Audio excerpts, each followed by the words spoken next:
Це Людмила Бабініна. Переїхала в моє місто з початку війни з дитиною. Мала купу проблем по здоров'ю, тривогу за майбутнє. Якось на прийомі у подолога дізналась про програму оздоровлення та омолодження за 90 днів.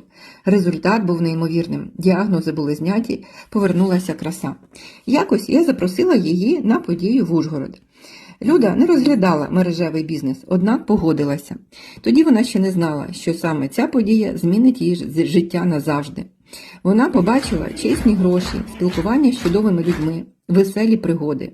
Почала сумлінно переймати досвід наставників, їздить на навчання. І вже рівно через рік вона стояла на сцені Європейської конференції на 3000 людей. Приймала овацію, вона вже мала чек $1000 за місяць.